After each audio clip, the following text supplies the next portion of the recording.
Hello everyone! Hi, kamusta po ang lahat? Kamusta po ang fasting natin? Ngayon po is day 2 ng fasting po.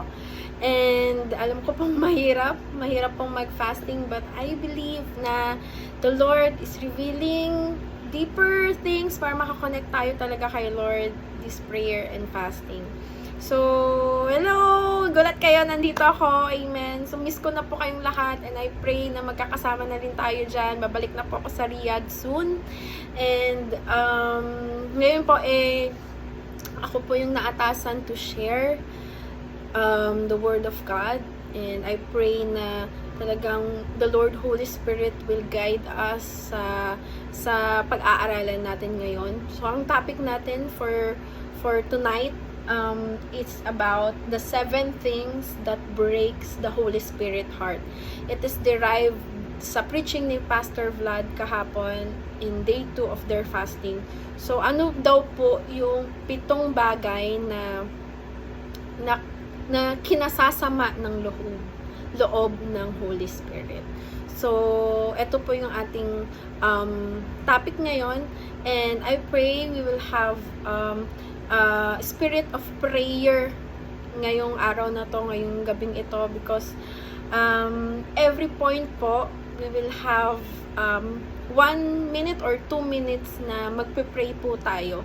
So I pray talaga na i-open natin yung heart natin of spirit of repentance and spirit of revelation kay Lord, and sama-sama po tayo mag-prayer ngayong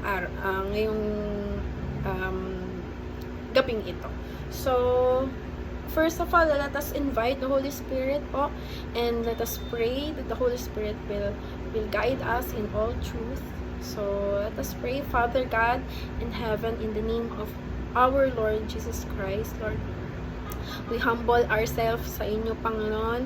Hallelujah. Ngayong araw na to, it is our day 2 na po ng fasting namin, and I pray sa Word of God na pag-aaralan namin ngayon, Lord God, na kami po, Panginoon, ay inyong gabayan niyo po kami, Panginoon, na matutunan namin, Lord, hallelujah, ang mga ituturo mo sa amin, Lord God, na isabuhay namin ito, Panginoon, i-open mo, Panginoon, ang spiritual eyes namin, spiritual ears namin, spiritual mind namin, Lord, spiritual heart, yung heart namin na talagang ma-receive, Lord, yung mga revelation mo ngayong gabing ito, Lord God. Bigyan mo po kami ng repentant heart, Lord God. Bigyan mo kami, Lord God, a soft heart. Bigyan mo po kami, Panginoon, ng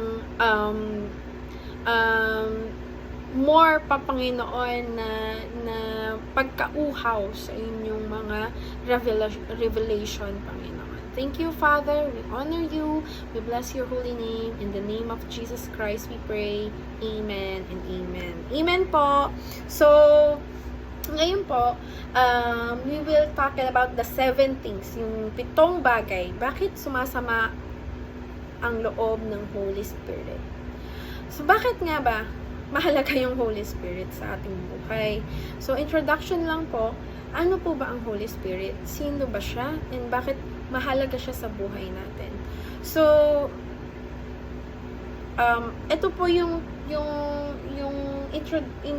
introduction about the Holy Spirit is, una po, Holy Spirit is also a God. Sa ating pinag-aaralan, that we have Trinity, the God the Father, the God the Son, and the God the Holy Spirit. So, doesn't mean na siya yung pang-tatlo doon sa chronological order, less na siya sa God. God pa rin siya. So, Holy Spirit is our God. Let us respect Him as our God. So, number 2 po is, ano po bang mahalaga? Bakit mahalaga ang Holy Spirit sa life natin? When the Lord Jesus Christ na ni-redeem tayo sa ating mga kasalanan, nung napako siya sa cross dahil sa ating kasalanan, na i-reconnect ulit tayo sa presence ni Lord. Because alam po natin na dahil sa mga kasalanan natin, nahiwalay tayo sa Panginoon. Tama po ba? So, nahiwalay tayo sa Panginoon. But because of Jesus Christ, the love of God, napako siya sa cross, yung blood niya, yung dugo niya, na i-reconnect tayo sa Panginoon. Yung presence ni Lord. And, nung time na the Lord rose up from the dead, yung nabuhay po siyang muli, umakyat na po siya sa langit. At ngayon, the Lord Jesus Christ po ngayon is nasa right throne of our Heavenly Father. Nagpe-pray pa rin po siya para sa atin. So, ngayon, sino bang kasama natin dito sa mundong ito? If the Lord Jesus Christ go up dun sa heavenly places. So, sinong kasama natin dito na tutulong sa atin para magkaroon tayo ng tuwid na buhay? Sinong susama sa atin? That is why in John chapter 14 verse 26, sabi niya doon, but the advocate means helper, the Holy Spirit, whom the Father will send in my name, will teach you all things and will remind you of everything I have said to you. So, Holy Spirit pala yung kasama natin dito sa mundo. Hindi tayo iniwan ni Jesus, the Lord Jesus Christ, na orphan. Hindi nga tayo iniwan, kundi nung umalis siya, binigay niya yung Holy Spirit sa atin para makatulong sa atin na mag-live ng righteous life dito sa mundong ito.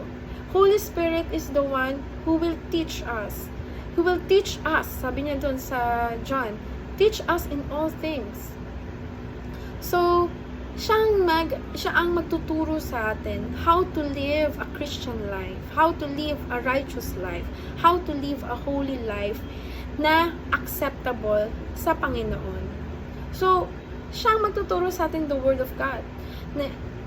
Napapansin niyo po kapag tayo lang ay nagbabasa ng Bible without the help of the Holy Spirit. Kapag tayo nagbabasa ng Bible, hindi natin talaga maiintindihan in our own mind, yung sa sarili nating pag-iisip, hindi natin talaga maintindihan ang Biblia. Pero because the Holy Spirit is there to help us, siya ang nagpapaintindi sa atin ng Word of God. Siya yung nagpapaintindi sa atin na, oh, gawin mo to anak, ganito ang dapat mong gawin, ganito ang right way. The Holy Spirit is the one helping us to obey God's Word. Number 2 po is, the Holy Spirit also is the one who has give us the power to say no to sin. Naalala mo minsan sa sarili mo na, Lord, ayoko nang gawin to. Lord, ayoko na, for example, ayoko na mag-yosi, ganon. So, Lord, ayoko na mag-yosi, ayoko na talaga to. But, when you see someone na nag-yosi, natatempt ka, pagkalipas ng 2 araw, 3 araw, mag-yosi ka ulit. Because, ginagawa mo siya sa sarili mong kakayanan. Hindi natin kaya because our flesh, sa sarili natin, we are sinful in nature. Nature na natin na talagang magkasala. So, wag kang magtitiwala talaga sa sarili mo kasi magkakasala at magkakasala ka. Pero, ang sabi dito sa Zechariah chapter 4, verse 6 to 7, it's not by might nor by power, but by the Spirit of the Lord. Hindi sa sarili mong kakayanan, kundi by the Spirit of God. So, kaya ang mahalagang Holy Spirit kasi siya talaga yung magsasabi sa atin, yung flesh natin na mag-uudyok sa flesh natin na wag mong gawin. Kaya tayo nag-change. Kaya tayo nagbabago. Na dati ganito ka. Ngayon, hindi ka na nag-yosi because the Holy Spirit always told you, mali ka mag-yosi, mali mag-yosi, mali mag-yosi. The Holy Spirit guide you not to do yung mga kasalanan mo before. And napaka-importante yung Holy Spirit po, di ba? And number 3 is, the Holy Spirit will guide you sa purpose mo kay Lord. Hindi natin alam yung purpose natin sa sarili lang natin. But the Holy Spirit will reveal to us kung anong purpose natin kay Lord. Tingnan mo sa Acts chapter 1 verse 8, that when the Holy Spirit come to you, you will preach the good news to Jerusalem, to Judea, Samaria, and to the ends of the earth. So, ang Holy Spirit ang mag-uudyok sa'yo para gawin mo yung purpose mo kay Lord, para magawin mo yung purpose mo dito sa mundo. Tingnan niyo po, napaka-importante yung Holy Spirit sa life talaga natin. Kasi, we cannot do it on our own. Kung sa flesh mo lang, hindi mo talaga kaya. We need the Holy Spirit to guide us, to help us, na maging righteous tayo. And, kaya, before natin magkaroon tayo ng relationship sa Kanya, kailangan malaman natin talaga kung ano yung mga kinasasama ng loob niya. And, for example lang po, it's a very good example, is yung mag-asawa. So, pag mag-asawa kayo, kailangan alam nyo sa isa't isa yung mga kinasasama ng loob ng partner nyo, ng asawa nyo. Kasi, para magkaroon kayo ng deeper understanding sa isa't isa, kailangan alam mo kung anong kinakasama ng loob niya. For example po, ako, kinakasama talaga ng loob ko is, kapag ako nagkukwento, hindi nakikinig yung asawa ko. So, sumasama talaga yung loob ko. And, nagiging vocal ako dun sa kanya. Sabi mo, alam mo, sumasama talaga yung loob ko kapag hindi ka nakikinig pag nagkukwento ako. And, dahil nalalaman niya yun, nagkakaroon na siya ng ways para hindi sumama yung loob ko. Kaya every time na magsasabi ako, magkukwento ako, nandun na yung attention niya sa akin.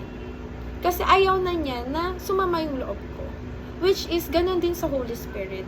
We need to know kung ano yung kinakasama ng loob niya para alam natin na nagiging maayos pa rin yung relationship natin sa Kanya. Na hindi masama yung loob niya sa atin. Para hindi siya masyadong, hindi niya tayo iwanan. I mean, hindi mag-withdraw yung anointing niya sa atin. So, yun lang yung bakit kailangan natin malaman yung kinasasama ng loob. Because we need Him. Kailangan natin ng Holy Spirit sa life natin. Kailangan natin yung relationship sa Holy Spirit. So, kailangan natin malaman yung mga kinasasama ng loob niya.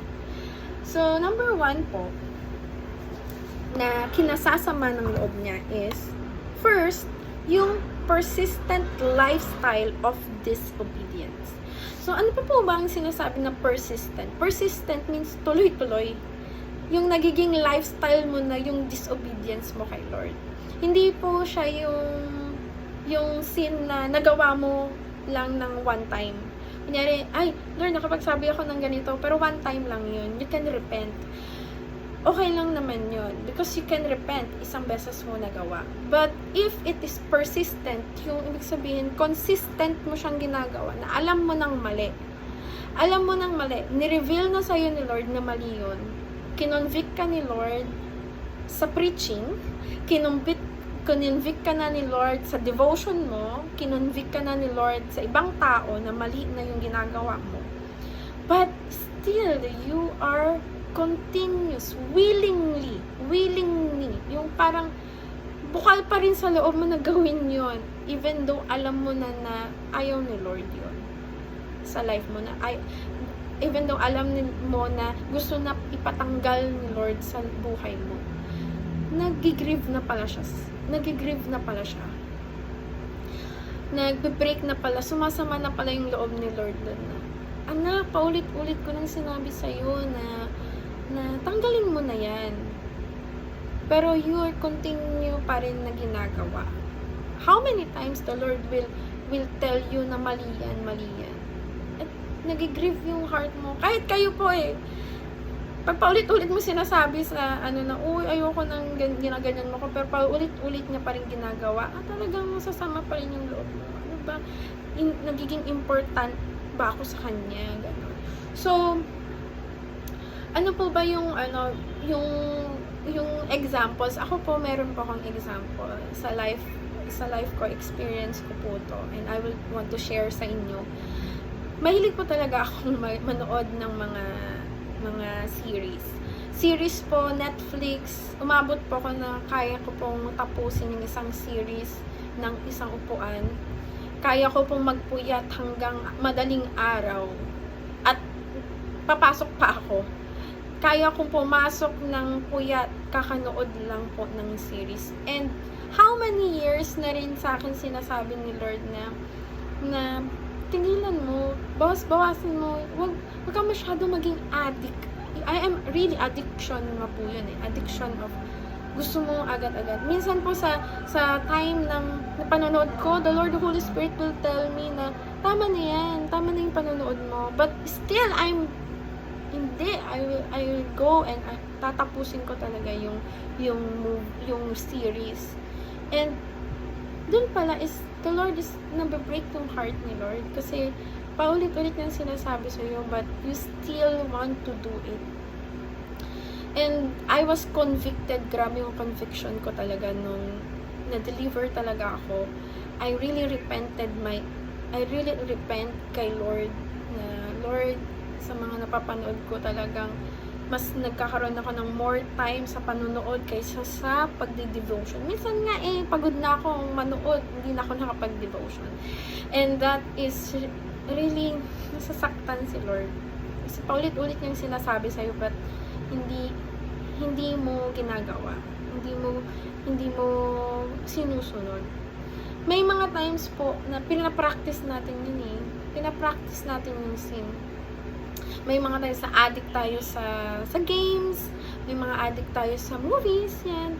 Addict po tayo sa social media, na sinasabi na ni Lord na tama na yung pagsa-social media mo, but still doing pa rin yung ginagawa mo pa rin. And the Lord, nabibreak talaga yung heart ng Holy Spirit doon.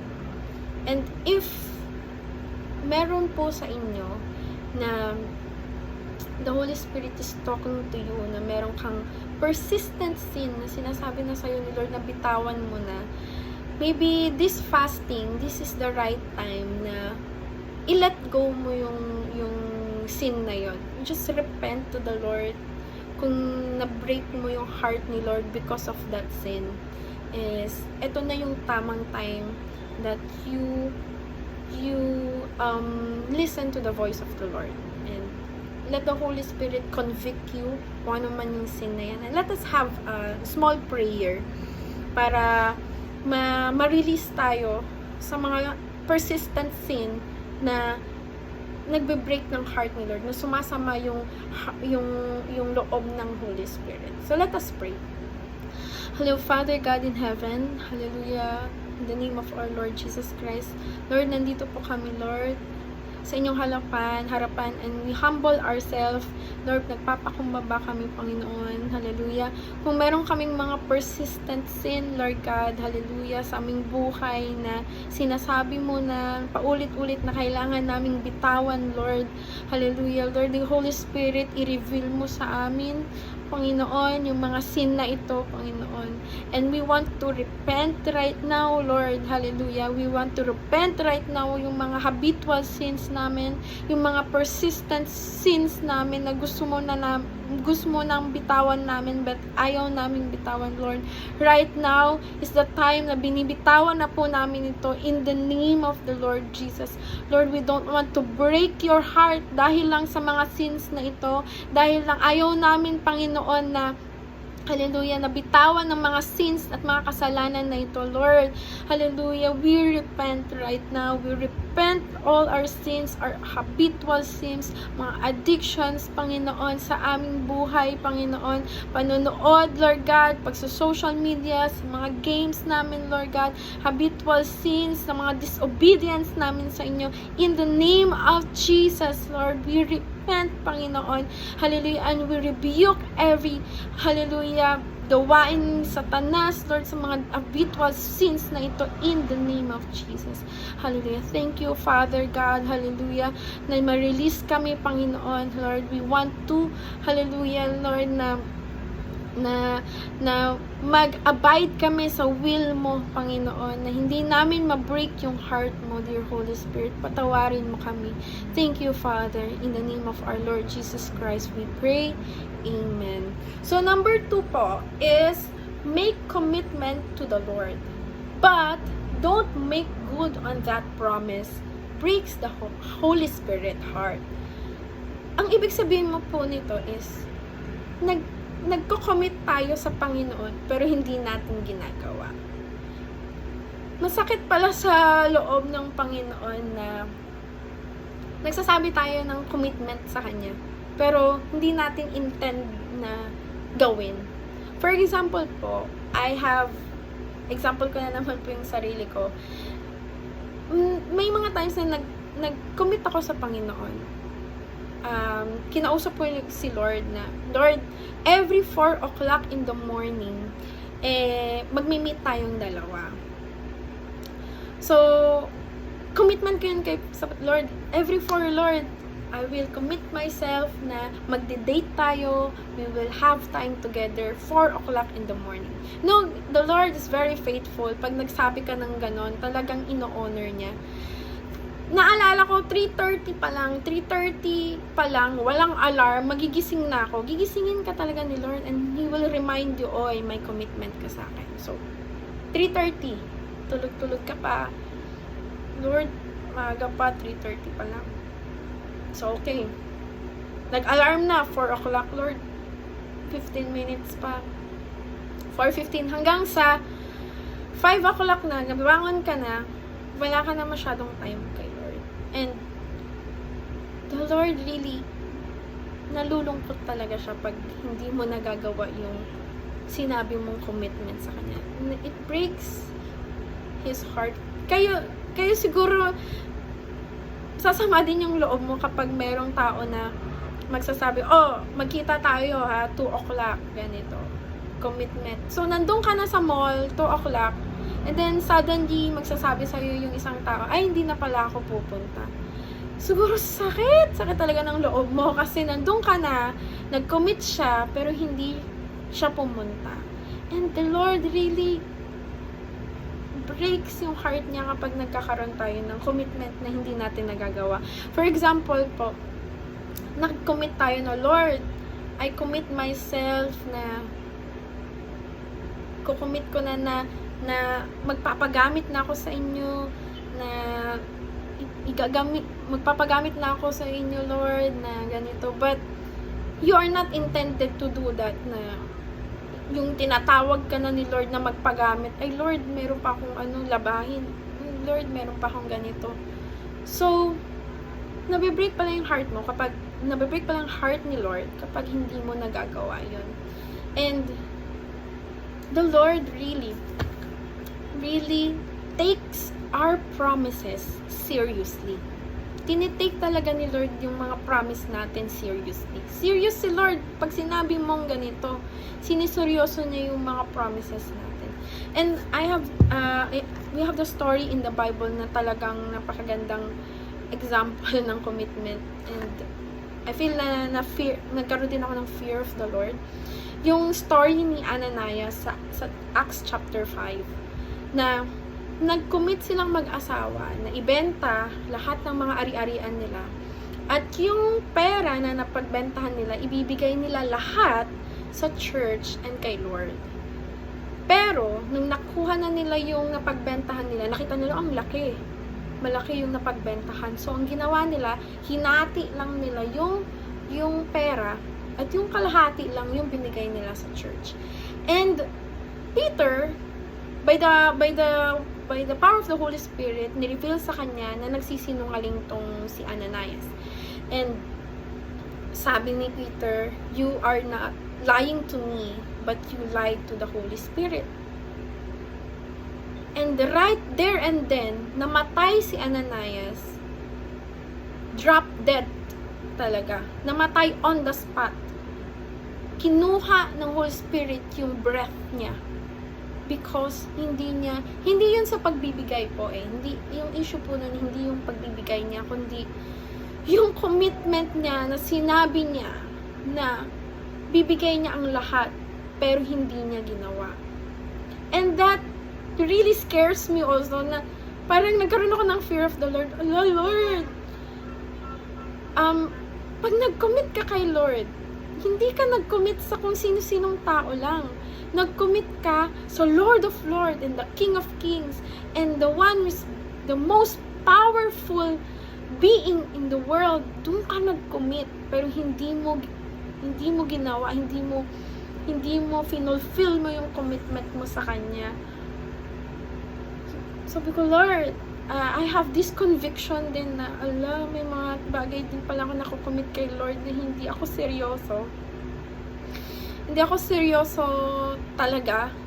Hindi ko akalain na yung kinocommit ko pala, yung pinagkukommitan ko pala is the King of Kings. Na kaya niyang kunin yung buhay ko right away kung hindi ko ginawa yung commitment na yun. Kaya niyang gawin yun. He's powerful. And ino-honor niya lahat ng commitment. So, if you have that moment na nag-commit ka kay Lord, na Lord, bibigay ko ng buhay ko sa inyo, bibigay ko na yung time ko sa inyo talaga, tapos hindi mo nagagawa, let us have a spirit of repentance ngayon, na kung meron kang nasabing commitment, promise kay Lord talaga na hindi mo nagawa, this is a time talaga na let us bow down kay Lord and humble ourselves talaga, na mag-humble tayo, na nagawa talaga tayong kasalanan sa Kanya. And gusto rin kasi ni Lord na maging katulad niya. You know naman the Word of God, lahat dyan may mga promises si Lord. Lahat ng promises ni Lord, fino-fulfill niya. Alam natin yun. Fino-fulfill niya. Lahat ng commitment niya, lahat ng covenant niya, fino-fulfill niya. And the Lord wants us to be His image, His likeness. Kaya gusto rin ni Lord, kapag nag-commit tayo, nagkaroon tayo ng covenant with the Lord, i-honor din natin yun. Nagawin natin. So, let us pray po ngayon. If you have anything na nag-commit ka kay Lord na hindi mo nagawa, let us repent kay Lord. Hallelujah, hallelujah. Hallelujah. Let the Holy Spirit fill you right now. Let the Holy Spirit na i-reveal sa'yo yung mga promises mo kay Lord, mga commitment mo kay Lord na hindi mo nagawa. Let us have that humbleness na, Lord, I'm sorry, Lord. I'm sorry. Hallelujah. Hallelujah. Speak to the Lord right now. Hallelujah. Talk to the Lord. Hallelujah. Ngayon, makipag-usap ka sa Panginoon. Hallelujah. Hallelujah. Your Holy Spirit, Lord, we are here, Panginoon. Hallelujah. Kung meron man po kami, Panginoon, mga nasabing commitment sa inyo, mga na-promise namin, Lord God, sa inyo na hindi namin nagawa, O God. Hallelujah. Right now, we humble ourselves before you, Lord. Patawarin mo kami, Lord. Patawarin mo kami na na-break namin yung puso mo, Lord God, kasi hindi namin nagawa yung commitment namin sa inyo, Panginoon. Hallelujah. Hallelujah, Lord. Bigyan mo kami, Panginoon. Hallelujah. Ng wisdom, Panginoon, sa mga sinasabi namin, Lord God, sa inyo, Lord God. Na maging be careful kami sa over-promising namin sa inyo dahil high yung emotions namin, Lord. Hallelujah. We repented this, Lord God. We repent, Panginoon, sa lahat, Panginoon, mga commitments namin na hindi namin na fulfill sa inyo, Lord God. Naintindihan namin na we are making a commitment sa Lord of Lords and the King of Kings. Hallelujah. But Lord, hindi namin to nagawa. Lord, patawarin mo kami, Lord. Sino kami, Panginoon, na hindi hindi namin ginawa yung appointment namin sa inyo, yung covenant namin sa inyo. Sino kami, O God? Patawarin mo kami, Lord God. Hallelujah. Patawarin mo kami, O God. Hallelujah, Lord. Bigyan mo kami ng strength, Panginoon. Hallelujah. Na gawin, Panginoon, yung mga commitments namin sa inyo, yung mga covenant namin sa inyo, Lord. Para, Panginoon, hallelujah, maging deeper pa ang relationship namin sa iyo, dear Holy Spirit. Thank you, Father. Hallelujah. Thank you, Lord God. Hallelujah, for your forgiveness sa amin, Lord God. Napakabuti mo. You have mercy on us na hindi mo kami ginawang katulad ni Ananias, Panginoon, na right away kinuha mo, Panginoon, yung hininga niya, O God. Hallelujah, Lord. Thank you na nandun pa rin yung mercy mo sa amin, Panginoon, kahit hindi namin nagagawa yung mga commitments namin sa inyo, O God. Thank you, Father. We honor you. We bless your holy name. In the name of our Lord Jesus Christ, we pray. Amen and amen. So, number 3 na po tayo. Bakit ano yung mga number 3 na point na nakakapag-break ng heart ni Lord Jesus Christ is rejecting the messenger of the Holy Spirit sent. Ano po bang ibig sabihin ito? Nire-reject mo daw po yung mga tao na dinadala ng Holy Spirit para ma-convict ka, para matuto ka, para ma-correct ka. Nire-reject mo daw. So, masama pala yung loob ng Holy Spirit kapag nire-reject mo yung taong pinapadala niya. Iyon yung stubbornness na sinasabi. You have this stubbornness. Ay, hindi ko, bakit niya ako i-correct? Bakit ito yung preaching ni pastor? Bakit ganito yung preaching ni ate? Hindi naman niya maganda, ganyan. So, hindi mo alam that the Holy Spirit sent that word of God para ma-convict ka. Pero you reject it. Nire-reject mo sila. Hindi mo tinatanggap. I mean. So, I will have this comparison po ng story ni King Saul at ni King David.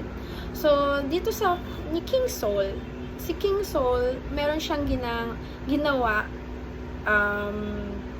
na hindi kaaya-aya sa Panginoon. And si Prophet Samuel ay pinadala ng Holy Spirit, pinadala ni Lord para i-correct si King Saul. Nung pinadala ni Lord si Samuel kay King Saul, ano mang ginawa ni King Saul? Hindi siya nakinig. That is why. Kaya po, yung hindi siya nakikinig sa messenger ni Lord, ano man nangyari kay King Saul? Makikita mo po sa Bible is dinipart ni Lord yung spirit niya. Kinuha ni Lord yung anointing ni Saul at binigay sa iba. Kinuha niya yung anointing. Kinuha niya yung Holy Spirit anointing na depart sa kanya. Yung anointing ng pagiging king, dinipart. Bakit? Hindi siya nakinig sa messenger na binigay sa kanya ni Lord. Pag hindi tayo nakinig sa messenger na binigay ni Lord sa atin, sumasakit yung heart ng Holy Spirit kasi si Holy Spirit ang nagsisend nun eh. Hindi mo pwedeng sabihin, meron akong relationship sa Holy Spirit, siya na lang ang mag-convict sa akin, hindi ko na kailangan ng ibang tao. You know what? Sometimes the Lord really minsan talaga gumagamit si Lord ng mga tao para ma-convict ka. Bakit? Para mawala yung pride mo. Hindi pwede na, hindi ako makikinig dyan. Kasi, bakit ako makikinig dyan? Yung integrity niya, ganito. But what if the Holy Spirit told her na i-convict ka para mawala yung pride mo?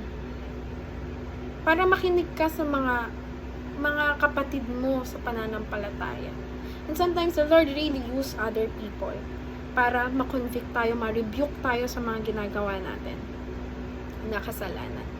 And yun yung nangyari kay Saul na hindi siya nakinig. So nag-depart ng Holy Spirit sa kanya. But versus i-compare natin siya kay David. Alam naman po natin si King David ay may nangyari din sa kanya na kasalanan. naging adultery siya, nagkaroon siya ng adultery, and naging adulterous siya, and murderer. And the Lord Holy Spirit sent a messenger, which is Nathan. Si Prophet Nathan, pumunta siya kay David para i-rebuke si David, para i-convict si David sa sin na ginawa niya. You know what David, ang kaibahan ng ginawa ni David kay Saul is nag-humble. Nakinig siya kay Nathan, nag-humble siya in the presence of the Lord, and sabi niya, let the Holy Spirit not depart from me. Sabi niya, anong gagawin ko para hindi mawala ang presence ni God sa akin, hindi mawala yung anointing ni Lord sa akin. Yun ang sabi niya kay Nathan. You see the heart of two kings, yung dalawang hari na yon. David don't want to grieve the Holy Spirit. Ayaw niya na sumama yung loob ng Holy Spirit at mag-depart sa kanyang Holy Spirit. Kaya nag-humble siya. And that is the reason why ayaw din ng Holy Spirit na tayo maging stubborn sa mga tao na pinapadala niya. May mga pinapadala si Lord sa atin na tao na para ma-convict siya, maging humble tayo. If nagdadalawang isip ka sa conviction, go to your room, spend time with the Lord. Lord, tama po ba yung correction na sinasabi ng ng taong to sa akin? Tama ba yung correction ng preaching sa akin? Para sa akin ba yung preaching na yon? Tama ba yung pinipreach ni ate na talagang ako po ba yun? You ask the Holy Spirit not to reject everything na sinasabi nila, but you ask the Holy Spirit, and the Holy Spirit will tell you to accept kung kailangan mong i-accept yung correction, yung rebuke ng isang tao, o i-reject mo. Hindi ako yun. But you need to humble yourself. Katulad ni David. Nung sinabi sa kanya ni Prophet Nathan, he humbled himself. So, ngayon po, we just want to pray. If meron po kayo, ako po convicted din po ako dito na sometimes meron ako mga napapanood din na ako ba to? Hindi ako to. Nire-reject ko. But the Lord, Holy Spirit tells you na sometimes ikaw talaga yon. Ikaw talaga yon. Gino-convict ka talaga ng Holy Spirit gamit yung ibang tao. And you need to open your heart talaga para mabago ka. Holy Spirit, dinidisiplina niya yung mga anak niya. Dinidisiplina niya yung mga tao na minamahal niya. So, mahal tayo ng Holy Spirit, kaya gusto niya tayong madisiplina. Gumagamit siya ng mga ibang tao to rebuke us. And if meron po kayong instant na may nag-correct sa inyo, sumama yung loob nyo, merong pinadala sa inyo ng Holy Spirit na preacher, or may narinig kayo na nireject nyo yung word niya kasi ayaw nyo, let us have this moment na mag-repent po tayo.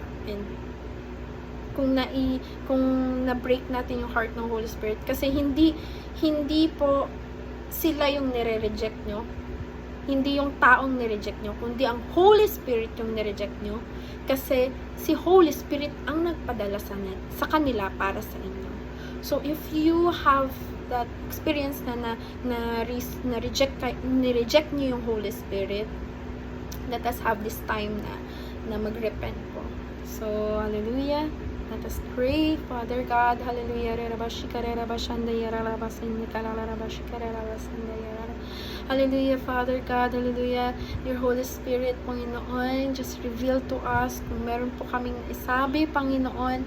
Hallelujah, sa mga messenger mo, Panginoon, sa mga tao, Lord God, na pinadala mo sa amin to correct us, Lord, to convict us, Lord. Hallelujah, Lord. Hallelujah, Lord, reveal to us, Panginoon. Hallelujah, kung meron man, Panginoon, kaming nasabi, Lord God, hallelujah, sa mga taong pinadala mo sa amin, Lord, hallelujah, para i-convict kami, para turuan kami, Panginoon, Lord, we repent it in the name of Jesus. We repent by the blood of Jesus, Lord. Hallelujah, Lord. Patawarin mo kami, Panginoon, na hindi namin nireject yung taong yon, yung preacher na yon, Lord, yung pastor na yon, kundi ikaw, dear Holy Spirit, ang na-reject namin, Lord. We are so sorry, Panginoon, kung nasaktan ka namin dahil doon, Panginoon. Hallelujah. Kung sumama ang loob mo, Panginoon, na hindi kami nakinig, Panginoon. Hallelujah. Sa mga pinapadala mo sa amin, oh God. Hallelujah. Lord, hallelujah. Bigyan mo kami, Panginoon. Hallelujah. Spirit, Lord God. Hallelujah. Of humbleness. Spirit, Lord God, na makinig, Panginoon. Hallelujah. Sa inyong mga salita. Makinig, Lord God. Spiritual ears namin, Panginoon. Will be open, Lord God. Hallelujah, Lord. Sa mga sasabihin mo sa amin, Lord. Through other people, Panginoon, through our pastors, or through our leaders, Panginoon, hallelujah. Thank you, O Father God, hallelujah. We honor you. Thank you for forgiving us, Lord God. In the name of our Lord Jesus Christ, we pray. Amen and amen.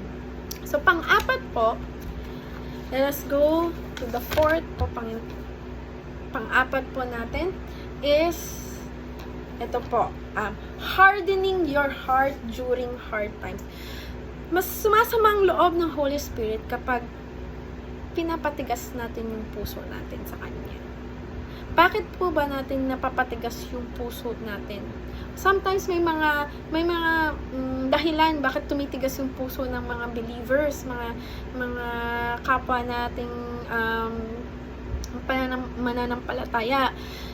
Because number one, minsan is yung prayer natin hindi siya na-answer. So kapag pray ka ng pray tapos hindi na-answer, minsan pala nagiging matigas na pala yung ating puso sa Panginoon. So hindi natin nalain minsan, ayoko nang mag-pray kasi wala namang kasagutan, ganon. So ang hirap pag nagkakaroon tayo ng matigas na puso sa Lord. We should have a soft heart yung kay Lord. Sabi nga po niya sa Hebrews, punta po tayo sa Hebrews chapter 3 verse 7 to 8. Sabi niya doon, so, as the Holy Spirit says, the Holy Spirit says, the Holy Spirit daw po ang nagsabi, today, if you hear His voice, do not harden your heart, as you did in the rebellion, during the time of testing in the wilderness. Sabi niya. So, pag narinig mo ang Holy Spirit ngayon, sabi niya, do not harden your heart. Hardening the heart pala is very offensive sa Holy Spirit. Kasi pag hinarden mo yung heart mo, kino-close mo rin pala yung ears mo sa mga sinasabi ng Holy Spirit. Totoo po yan. I have been experienced that. Kapag minsan nakaharden ng heart mo, ayaw mo nang makinig sa Holy Spirit, hindi ka na umiiyak sa presence niya. Hindi ka na natatouch sa mga message, sa mga word of God. Hindi ka na nako-convict sa mga sins mo because you harden your heart. You harden your heart, pinatigas mo. Though pumupunta ka sa church, you're always there, may ministry ka doon, but you harden your heart. Hindi ka na nagka-cry, nahayaan mo na lang. It's very offensive sa Lord because may gusto niya sabihin sa'yo pero matigas yung puso mo, hindi mo ma-receive. Ayaw niya yun. Ano pa po ba ang mga dahilan? Minsan may expectations tayo na hindi namin met. Kunyari, expected na ni Lord. Sabi mo, faith, ganito. Pag may faith ako, mangyayari to. But yung expected mo na result ng faith mo, hindi nangyayari, yun, nakaharden yung heart mo. Or, sa mga kasalanan mismo. Mga kasalanan natin na pinag-pray mo, Lord, sabi mo, ma-overcome ko tong kasalanan ko, pero hanggang ngayon, nandito pa rin ako. Or kaya, sobrang guilty ka na sa kasalanan mo, hinardan mo na lang yung heart mo para hindi ka mag-guilty. Okay lang na gawin mo tong kasalanan mo. And you harden your heart because you are guilty sa mga ginagawa mo. Hindi ka na nakapaparinig sa word Holy Spirit. Sa pag hinarden mo yung heart mo sa Panginoon, magre-result yun ng bitterness. Magiging bitter ka na sa Lord. So, lahat ika-question mo na yung Word of God, ganito, totoo ba to, ganyan. Ika-question mo na lahat. And you have resentment. Totoo po yan. Magkakaroon ka na ng anger. Magkakaroon ka na ng offense kay God towards the Lord. Mas mag-harder, magkakalos na, magkakalyo na yung heart mo. So, minsan, hindi po talaga, dangerous po yun. Sobrang dangerous yun. Kasi, if you hard your heart, it means that yung unbelief mo, yung harden ng heart mo, it will block the Holy Spirit. Binablock niya yung intimacy niya sa iyo. Ibig sabihin, humihiwalay ka na unti-unti sa presence ng Panginoon if you hard your heart. At ayaw ni Holy Spirit ka. Katulad na lang po, wag po tayo maging katulad ni Pharaoh doon sa time na sa Exodus, kung alam niyo po yung story ni Pharaoh, na hinarden niya yung heart niya kay Moises, na sinasabi ng Moises na ito yung will ni Lord sa mga Israelites na let us go, let us go, let us be free from you. Ito yung sabi ni Lord. Pero hinarden ni Pharaoh yung heart niya. At alam mo, yung nakita ni Lord na hinarden ni Pharaoh yung heart niya, sabi ni Lord talaga, hinarden mo yung heart mo, I will harden it more. So, pinatigas palalo ni Lord yung heart niya. Means, wag na din tayong darating din pa sa point na pag tumigas na yung heart natin, si Lord na yung magsasabi na, matigas pala yung heart mo. So, be it. Papatigasin ko pa yan. Wag na po tayong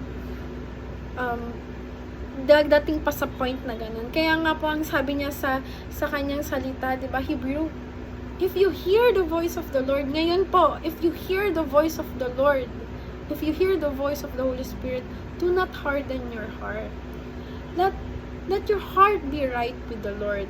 Kung kayo po ngayon is you examine your heart, that you harden yourself, yung heart mo sa Panginoon, i-examine mo kung matigas ba yan, kung you are being stubborn, you're resistant sa mga things kay God, ibig sabihin harden na yung heart mo. So kung ito po yung nararamdaman ninyo ngayon, let us pray, because the Lord wants you to have a heart of flesh instead of heart of stone. Bibigyan niya tayo ng new heart for Him, na babaguhin niya yung puso natin towards Him. Itong fasting na to, it's really calling. Ito yung calling from the Lord na buksan mo ulit yung heart mo sa things, sa presence ni Lord. Buksan mo ulit yung heart mo na mag-spend time ulit kay Lord. Buksan mo ulit yung heart mo na mag-cry out ulit kay Lord. This is the time na talagang bumalik yung heart natin sa Kanya. If you have that hardened heart, mag-pray po tayo that the Lord really open your heart. Hallelujah. Hallelujah. Rabashikara rabashande rabakara rabashikara rabasande ora rabasande kara rabashikara rabakara rabashikara rabasande rabasande. Dear Holy Spirit of the living God, Lord, we humble ourselves before your presence, Lord. Hallelujah. Patawarin mo kami, Lord, kung meron kaming mga instance sa life namin na tumitigas ang puso namin, matigas ang puso namin, Lord, na ayaw namin papasukin ng presensya mo sa puso namin, na ayaw namin pakinggan, Panginoon, yung boses mo, Lord God. Hallelujah. Right now, if sabi mo sa iyong salita in Hebrews, if we hear your voice right now, do not harden your heart. So right now, Father God, binubuksan po namin ang puso namin, Lord God, sa inyo, Lord God. Hallelujah, binubuksan po namin ulit ang puso namin, Lord God. Hallelujah. remove the heart of stone right now, hallelujah, in our hearts, and replace the heart of flesh, Panginoon, in the name of Jesus, hallelujah. Lord, hayaw na po namin ma-harden yung heart namin katulad ni Pharaoh, God, hallelujah, na kung kaya niyang maging soft sana, Panginoon, sa unang plague pa lang, Panginoon, hindi na magkakaroon ng 10 salot ang Egypt, Lord, kung binuksan lang niya yung puso niya sa inyo, Lord. Lord, right now, ayaw na po namin umabot sa 10 salot pa, Panginoon. Hallelujah. Bago pa namin buksan yung puso namin, ngayon pa lang, oh God, hallelujah. As pinapakinggan namin ito, Panginoon, hallelujah, i-open mo yung puso namin, Lord God, sa inyo. I-open mo yung heart namin na hindi ito, Panginoon, maging matigas, God, kundi maging right heart po kami, Lord, before you. Just like David, Lord God, is after your heart, Panginoon. Hallelujah, Lord, yung heart namin po, Panginoon, Lord. Hallelujah, ikaw lamang, Lord, ang may kakayanan na palambutin ito, Panginoon. Hallelujah, Lord. Hallelujah, let us have a soft heart, Lord God, pagdating sa inyo, Panginoon. Hallelujah, Lord. We repent, Lord, kung meron man kami, Panginoon. Hallelujah. Nagkaroon kami ng unbelief sa inyo. Nagkaroon kami ng hindi kami nagtiwala sa mga words mo, Panginoon. Lord, nire-repent po namin to. Patawarin mo kami, Lord. Hallelujah, kung nagrebelde kami sa inyo, Panginoon, in such a way, hallelujah, Lord, kung na-offend kami sa inyo, Panginoon, Lord, patawarin mo kami, oh God, kung nagkaroon kami ng bitterness man, Lord God, sa inyo, oh God, hallelujah, Lord, patawarin mo kami, Panginoon, hallelujah, kung nagrebelde kami sa inyo, oh God, in the name of Jesus, Lord, patawarin mo kami, Lord, kung nagkaroon kami ng isip ng ganon, yung puso namin ng ganon, oh God, hallelujah, Lord, we want to be right with you, Lord God. Hallelujah. In the name of Jesus. Hallelujah, Lord. We will release, Lord God. Hallelujah. Right now. Hallelujah. This heart of stone, Panginoon. Hallelujah. In the name of Jesus. Hallelujah, Lord. Thank you, Father God. Hallelujah. For this revelation, Panginoon. Hallelujah. And right now, Lord, meron na po kaming puso, Lord God, na tamang puso, Lord God, sa inyo, Lord God, in the name of Jesus. Thank you, Father God. In Jesus' name we pray. Amen and amen. So, panglima po is, if na-break pala yung heart natin kay Lord, if we intentionally hurt other people with our own words. Sa Ephesians chapter, punta po tayo sa Ephesians chapter 4, verse 30, mag-start po tayo ng 25.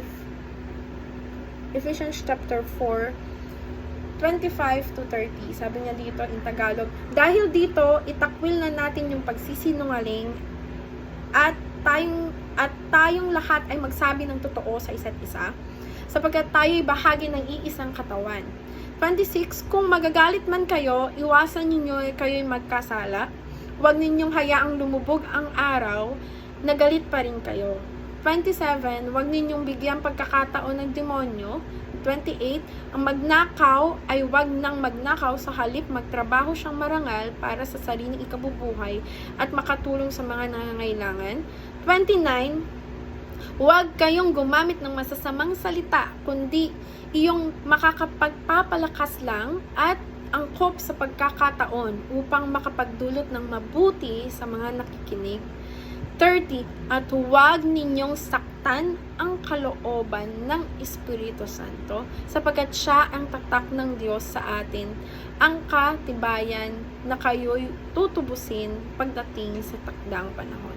So, ito yung mga key points.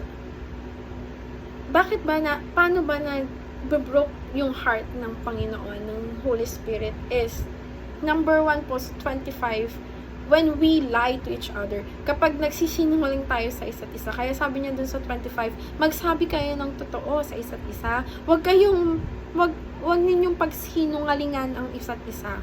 So, you should speak the truth lang sa bawat isa. Huwag tayong magsasabi ng mali sa ibang tao na hindi pala totoo. Sa 26 to 27 naman is, don't hold anger against others. Huwag kang, sabi niya dito sa 26, magalit man kayo, iwasan ninyong magkasala.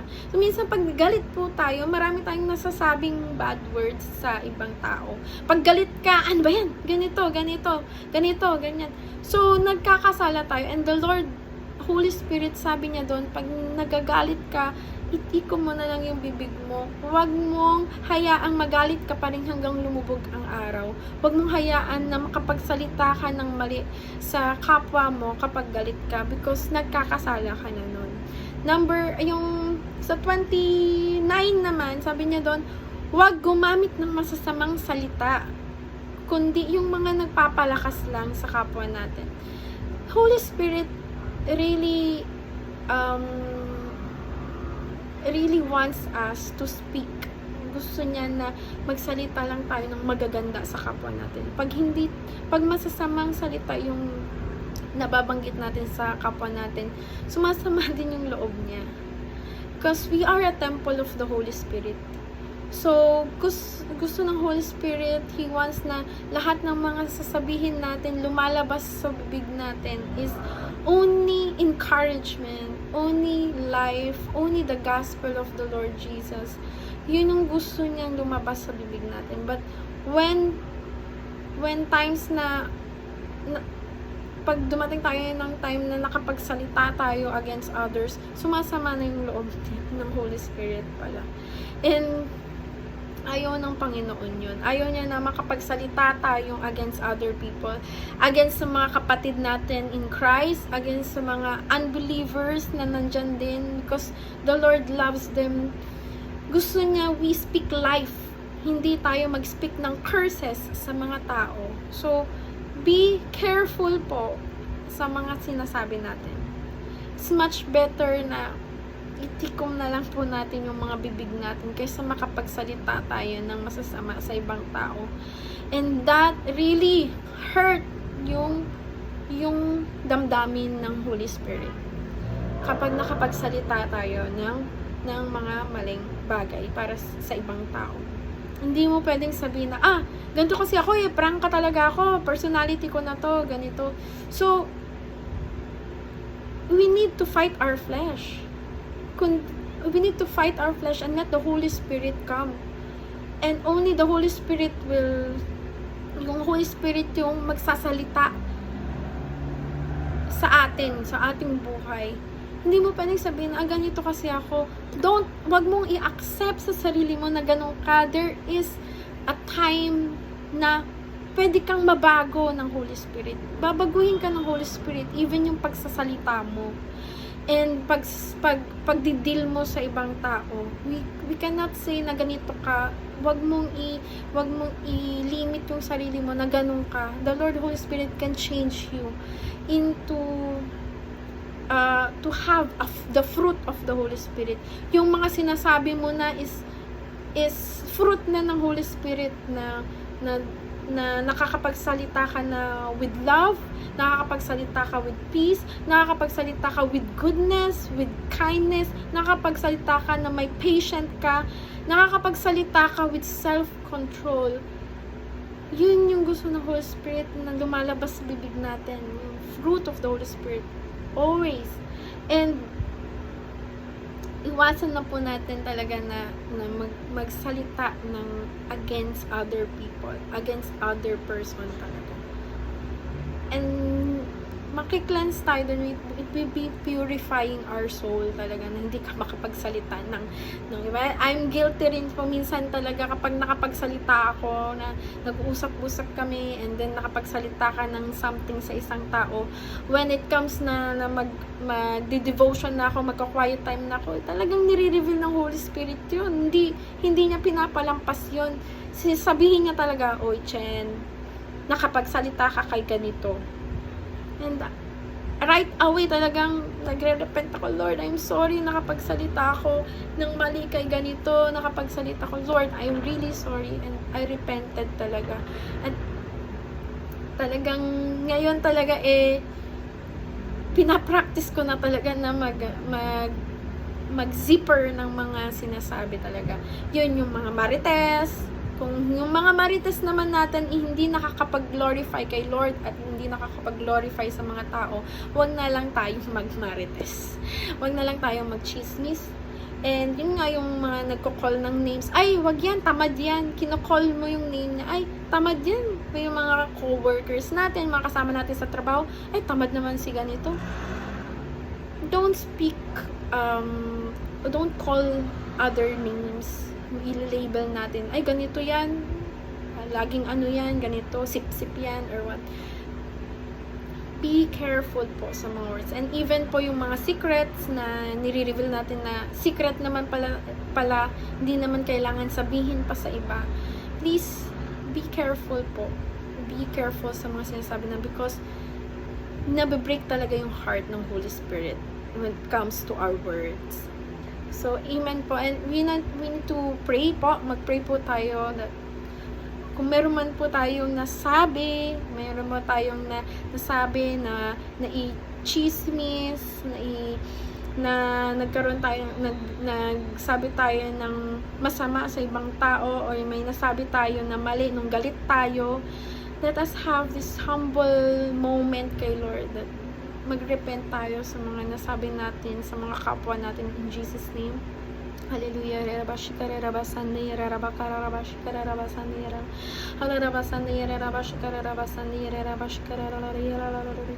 Holy Spirit of the living God, hallelujah, Lord. Alam po namin, Panginoon, that we are mere humans lang, Lord. Kami po, Panginoon, ay mga nasa flesh pa, Panginoon. But we need your power, Panginoon. Hallelujah. We need you, Panginoon, na mabago kami, Panginoon. Hallelujah. Sa mga sinasabi namin, oh God. Hallelujah, Lord. Patawarin mo kami kung nakapagsalita kami, Panginoon, ng mga maling bagay, masasamang bagay sa mga kapwa namin, God. Hallelujah, Lord. We repent it in the name of Jesus. Hallelujah. Sa kapwa namin, sa mga kasatrabaho namin, kasama namin, Lord God. Hallelujah. Sa bahay, Lord, o kaya, Panginoon, even sa mga kasama namin, Lord God, na mananampalataya, Lord, kung meron man kaming nasabing one thing, Lord God, hallelujah, Lord, we repent it right now in the name of Jesus, Lord. I-purify mo, Panginoon, ang aming mga bibig in the name of Jesus with the fire of the Lord, na lahat po lamang ng mga sasabihin namin, oh God, is naaayon sa iyong kalooban. There is only encouragement, only the gospel of the Lord Jesus Christ, only life will come out of our mouth. Hindi po, Panginoon, hallelujah, mga masasamang bagay, Lord, kundi mabubuting bagay lamang. Lord, the fruit of the Holy Spirit will come out of our mouth in the name of Jesus. Hallelujah, Lord. We repent, Panginoon. I-purify us, Lord. Purify our hearts, Lord. Because abundance of a heart, the mouth speaks, sabi mo, Lord. Kung ano naman yung nasa kaibuturan ng aming puso, yun ang aming naisasabi, Panginoon. Kaya ngayon, Panginoon, we pray, Lord God, that you change our hearts, Lord. Purify our hearts, Lord. Kaya pure ang heart namin, Lord. Pure din ang mga sasabihin namin, oh God. Hallelujah, Lord. Patawarin mo kami, God. Patawarin mo kami sa mga lahat, Panginoon, na naisabi namin, Lord God, in the name of Jesus.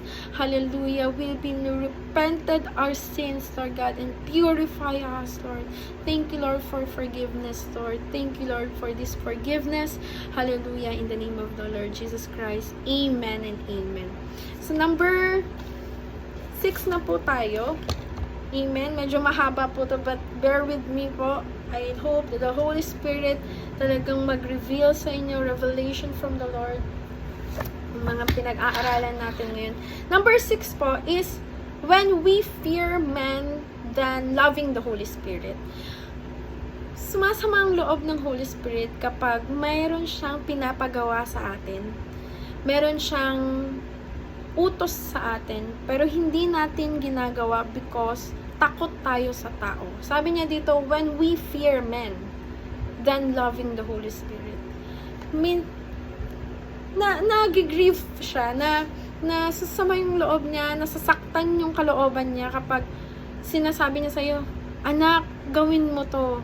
Puntahan mo si ganito, puntahan mo si Jonah. kailangan niya ng prayer. Pero Lord, natatakot ako, baka i-reject niya ako, baka natatakot ako. What if si Jonah is kailangan talaga ng prayer? And the Holy Spirit really naging sad siya kasi imbis na ma-deliver si Jonah, hindi mo ginawa kasi you have fear. You fear men. Na-fear ka kung anong sasabihin ng tao sa'yo. Na-fear ka kung ano yung judgment ng tao sa'yo. Na-fear ka kung ano ba yung baka sabihan ka nila ng weird ka, ba yung prayer.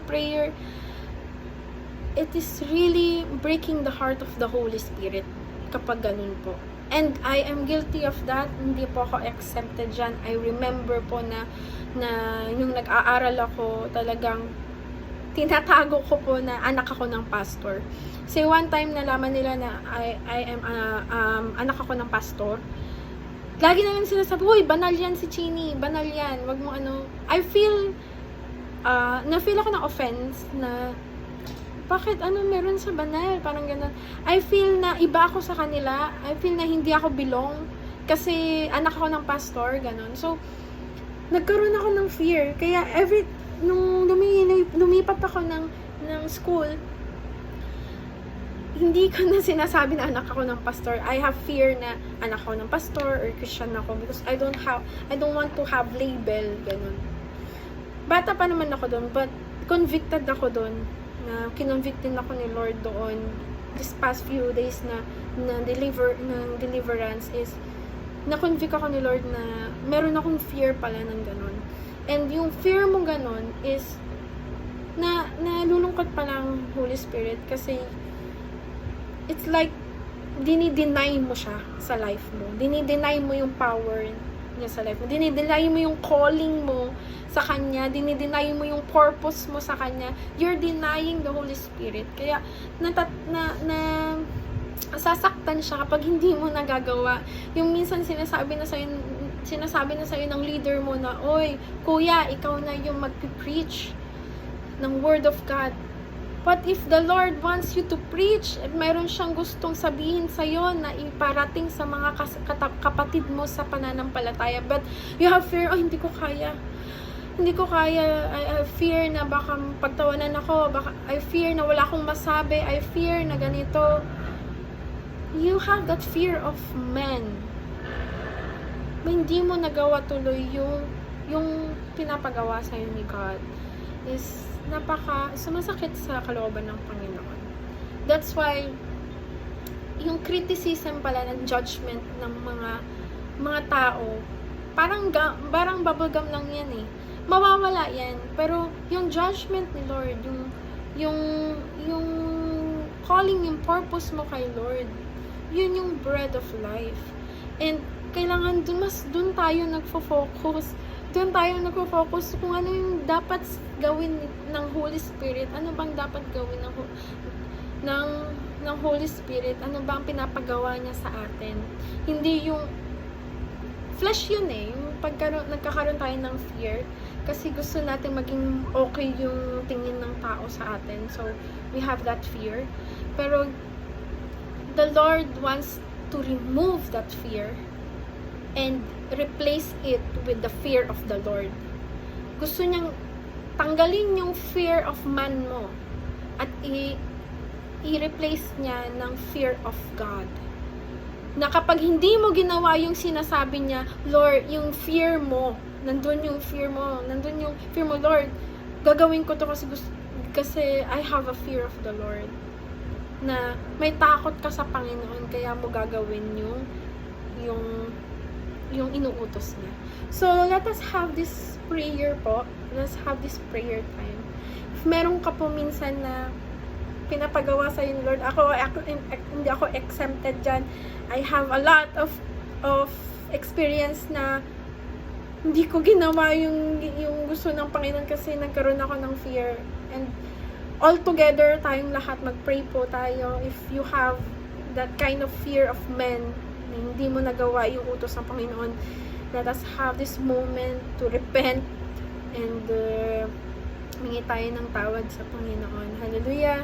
Hallelujah, rarabashi, rarabashi, rarabashandi, rarabashi, rarabashi, rarabasandi, rarabashanda, rarabasandi, rarabashi, hallelujah, rarabashi, rarabashi. Yes, Father God, hallelujah, in the name of our Lord Jesus Christ, dear Holy Spirit, Lord, we repent, Panginoon, hallelujah, patawarin mo kami, Panginoon, na minsan, Panginoon, mas nangunguna pa, Panginoon, yung gawa ng flesh namin, Panginoon, nangunguna, Panginoon, yung fear of man namin, Lord, yung fear namin, Lord God, sa mga sasabihin ng tao, kaysa, Lord God, na gawin namin yung pinag-uutos mo, God.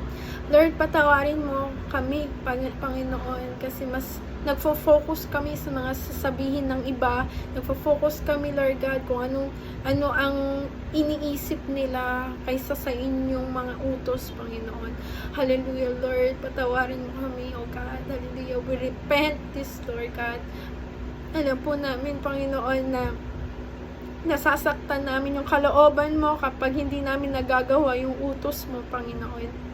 Kaya ngayon, O God, narito kami, Lord God, hallelujah, sa inyong harapan, Lord, we repent, Lord, we repent, Panginoon, hallelujah, Lord, as you forgive us in our sins, Panginoon, sa sin namin na ito, Lord God, give us, Lord, replace, Lord God, replace, O God, hallelujah, yung fear of man namin, i-replace mo, Lord, palitan mo ng fear of the Lord, na hindi namin, Lord God, makontain yung fear namin sa inyo, Lord God, at gagawin namin yung mga pinag-uutos mo, Lord.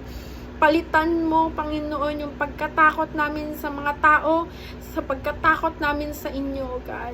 Bigyan mo kami ng fear of the Lord para magawa namin yung mga pinag-uutos mo, magawa namin yung tama, Lord God, sa inyong harapan, Lord. Hallelujah. Hallelujah, Lord.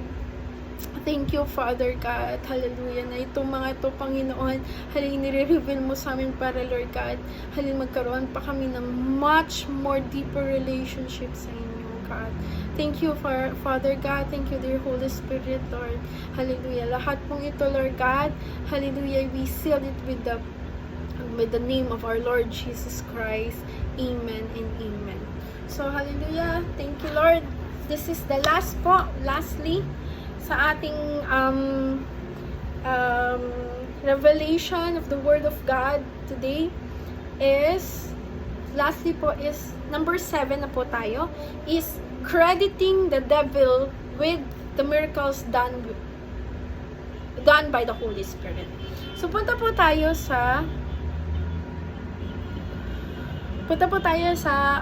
Luke chapter 12 verse 10. Luke chapter 12 verse 10.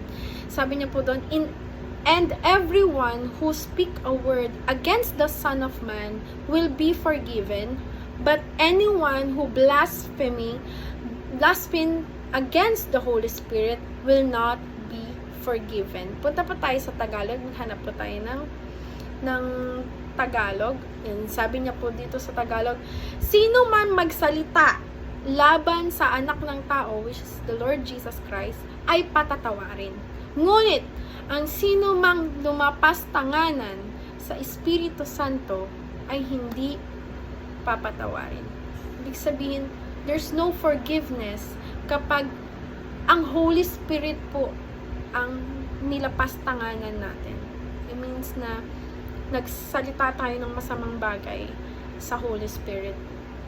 Sabi dito, may mga ganun tayo minsan, it is very dangerous na make an assumption. We are talking about sa manifestation ng Holy Spirit. Alam po naman natin na hindi pa natin talaga deeper nakikilala ang Holy Spirit. That's why every day kailangan natin siyang makausap, kailangan natin magkaroon ng connection sa Kanya para everyday, pinapakilala niya yung sarili niya. Pero 100% hindi pa natin nakikilala ang Holy Spirit. So, we're talking about the manifestation of the Holy Spirit. Minsan po kasi, may mga bagay tayo na kinikriticize natin. We are criticizing yung work of the Holy Spirit. For example po, ay si ate, masyadong lakas ng boses niya, lakas ng iyak niya. Ganyan ba talaga ang ano? Parang ano naman na yan, hindi na sa Holy Spirit yan. What if yung manifestation ng Holy Spirit sa kanya, gusto ng Holy Spirit na umiyak siya ng ganun? And ikaw, criticize mo na yung ginagawa niya because hindi mo siya nararanasan, hindi mo siya na-experience, hindi mo siya naintindihan in your mind. So, criticize mo na si ate na ganun siya kalakas mag-pray, ganun siya maglakas mag-worship. Sasabihin mo, ay, hindi dapat ganyan makalakas. Baka marinig tayo, ganyan. So, what if the Holy Spirit is the one asking her to cry out loud, to worship out loud? Hindi mo pwedeng i-criticize, hindi mo pwedeng sabihin sa isang tao na hindi yan work of the Holy Spirit because 100% hindi mo alam ang work of the Holy Spirit. We are mere humans. Mga tao lang tayo. And God, the Holy Spirit, can do whatever He wants. Kung gusto niya yung taong ipagtalon-talon dyan ng mataas, kung gusto niyang ipa-cry out yung tao na yan, kung gusto niyang gamitin ng tao na yan to drive out mga demonic forces, kung gagamitin niya yung Holy Spirit, gagamitin niya yung tao na palayasin yung mga demonyo, pagalingin yung mga sakit, may karapatan ka ba na sabihin na, may karapatan ba tayo na sabihin na, it's not from the Holy Spirit? Do you really know the work of the Holy Spirit? Kilala mo ba siya ng ganon? Para sabihin na hindi yun ang work of the Holy Spirit? We don't have the right para sabihin yun. So, mahirap. Be careful. Be careful lang po sa mga sinasabi natin. Be careful na sabihin natin, ito hindi to work of the Holy Spirit. What if work yun ng Holy Spirit? Yung pala binablasphemy na natin yung Holy Spirit. Parang nilalapastanganan natin yung mga work niya. Ibig sabihin, inaatake na pala natin yung work ng Holy Spirit na hindi natin nalalaman. So, it is reminding us na be careful lang sa mga sinasabi natin tungkol sa mga manifestation ng Holy Spirit. Kasi hindi natin totally alam yung work ng Holy Spirit. Iba-iba ang work ng Holy Spirit sa iba't ibang tao. And we should not criticize them katulad ng mga Pharisees na criticize the Lord Jesus na sabi niya galing siya sa kaaway, galing siya kay Satan because nagpapagaling siya ng sakit. We don't want to be like mga Pariseo. Ayaw natin maging mga Pariseo na nakatuon lang dun sa law of Moses at sinabi nila, hindi yan work of God. We just want to have be more careful po sa mga sinasabi natin para hindi natin magkaroon tayo ng masasamang sinasabi sa Holy Spirit. And minsan kasi if you are more critical, para ka na nagiging critic sa work ng Holy Spirit. Ay, hindi yan work ng Holy Spirit. Ay, nagtatangs yan. Ano bang sinasabi niya? Hindi pwede yan. Huwag ka magtatangs pag nasa what if the Lord wants na speaking in tongues siya sa church? Diba? Ay, hindi yan yung nasa Bible, critic yan. Hindi yan, walang work ng Holy Spirit na ganyan. If you are like that, sa isang church, lahat kinikriticize mo, especially pag leader ka na, kinikriticize mo lahat ng mga manifestation ng Holy Spirit, baka mag-result yun na ang Holy Spirit will withdraw His anointing sa church. Kasi hindi siya feel welcome. Kasi nakikriticize siya ng mga tao. Ng tao mismo. Parang, aalis na lang Holy Spirit sa church. Kasi, hindi feel ni Holy Spirit na welcome siya. Kasi lahat ng mga gusto niyang igawin, manifestation, marami kayong sinasabi. Marami tayong sinasabi. So, we should be careful. If you feel na, ay parang mali na to, is it the Holy Spirit or not? Kapag doubt ka, wag ka na lang po magsalita. It's much better na wag ka na lang magsalita na, hindi na yun by the Holy Spirit, pang hindi na siya, It's much better na wag na lang tayong magsalita. Just go to your room, ask the Holy Spirit kung sa Kanya talaga yun o hindi. Kung hindi, just pray na i-reveal ni Holy Spirit yung spirit na meron doon sa taong yun. But you should not say anything. You just go to your room and ask the Holy Spirit for knowledge and wisdom how to deal with kind of spirit na hindi sa Kanya. But you should not say anything. Huwag na tayong magsalita. Huwag tayong magsalita. I am so convicted sa ganyan because meron din po ako minsan na nakikita sa YouTube. May nakikita din po ako sa YouTube na kinakausap yung isang tao na parang siya si Satan, gano'n. And meron din po akong gano'n na totoo ba to? Is it really in the hope? Totoo ka ba? Work ba talaga ng Holy Spirit? Si Satan nandun, gano'n. Totoo ba to? Parang I am so convicted na sana hindi na lang ako po nagsabi ng gano'n. And what if talagang work ng Holy Spirit yun and nagsasabi na pala ako ng masasamang salita against the Holy Spirit. And yun, I was being convicted. And ngayon po, we will pray together, kasi ako rin po, convicted din po ako. Together we will pray na if we, in other times, talaga nakapagsalita tayo sa person na yun, na yung pala nagmamanifest yung Holy Spirit sa kanya, nakapagsalita ako na, ay masyado siyang ganito, ay parang emotions na niya yan, ay mga ano, kung meron ka pong nasasabing ganon, we're just together, we should confess our sins with one another, and together we repent talaga na minsan na blaspheme natin Holy Spirit. Ayaw natin na hindi tayo mapatawad because sabi niya, 'di ba, sa Luke chapter 12, kung sino man nagbablasphemy sa Holy Spirit, naglumalapas tanganan sa work ng Holy Spirit, hindi mapapatawad. So we just humble ourselves kay Lord. Talagang we should humble ourselves at magkaroon tayo ng heart of repentance right now. Hallelujah.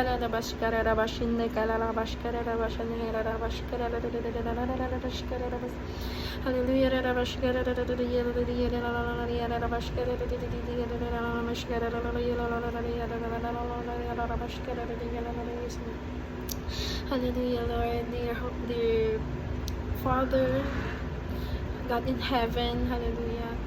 Hallelujah, patawarin mo kami, oh God, hallelujah. If we have, Lord God, meron po kaming mga nasabi, oh God, hallelujah, na against, Lord, sa Holy Spirit, Lord, patawarin mo kami, oh God.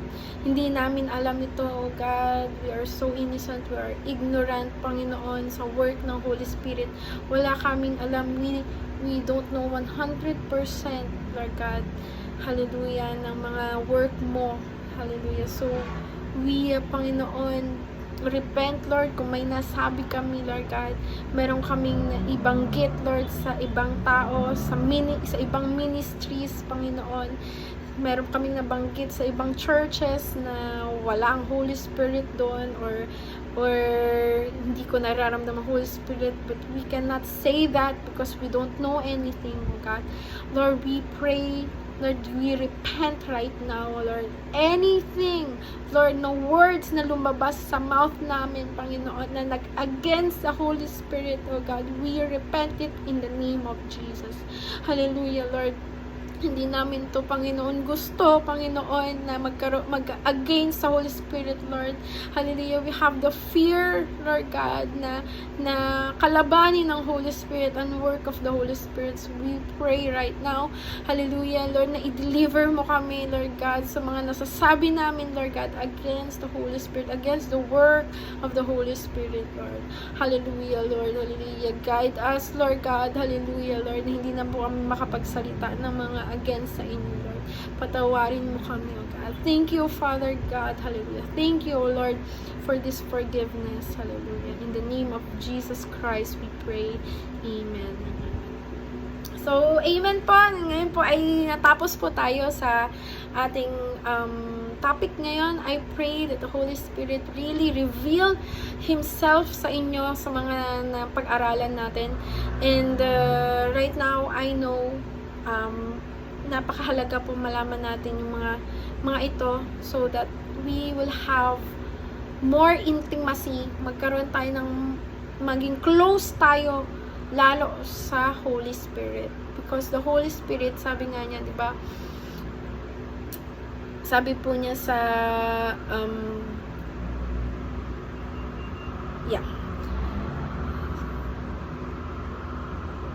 sabi niya sa Ephesians po, that the Holy Spirit, sa Ephesians chapter 30, the Holy Spirit, siya po yung katibayan na kayo'y tutubusin pagdating ng takdang panahon. Siya po ang katibayan, means siya po yung witness natin na tayo'y magiging redeemed. Kami tayo mga redeemed ni Lord. Siya yung magiging katibayan. So, kung lagi po natin siyang sinasaktan, yung kalooban niya, binibigyan natin siya ng sama ng loob, God forbids, pero ayaw natin na mag-depart siya sa atin. Because nakikita niya na hindi natin siya wini-welcome kasi palagi natin siyang nasasaktan, palagi natin binibigyan siya ng sama ng loob. Pwede siyang mag-withdraw.